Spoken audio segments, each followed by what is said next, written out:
this hour with sanctions and oil, as U.S. National Security Advisor John Bolton threatened countries who continue to do business with Venezuelan President Nicolas Maduro, saying they could face retaliation here in the United States. Meanwhile, however, China has announced its plan to bail out the oil-rich country. RT Sarah Montez de Oca joins me with all of the details. Sarah, China, Venezuela, they've made a pact, and the U.S. is obviously not happy about it. That's right, Scotty. Bolton and the U.S. continue their push to isolate Venezuela and remove Nicolas Maduro from power.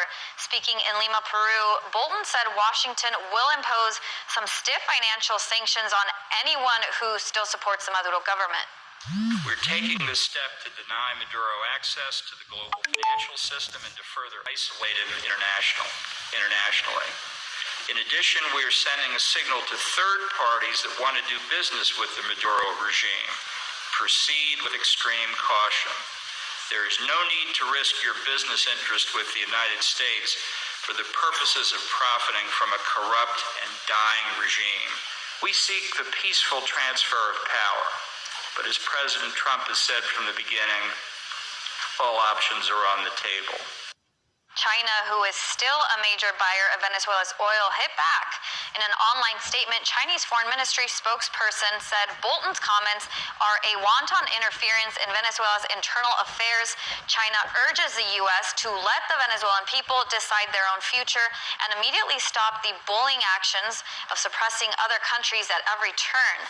On Tuesday, a delegation made up of about 60 countries held a meeting to discuss ending the Venezuelan crisis. Bolton singled out Maduro's allies, both China and Russia, calling their support for Maduro intolerable. President Nicolas Maduro spoke at an event celebrating the 200th anniversary of the Battle of Boyacá, where he criticized Bolton for proposing more economic sanctions against Venezuela.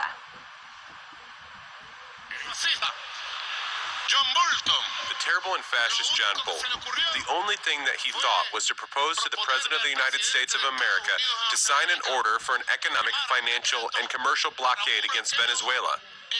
His reaction to one of the most terrible massacres that has happened, to change the opinion of the United States in the world, was to sign an order against the very brave Bolivarian Republic of Venezuela.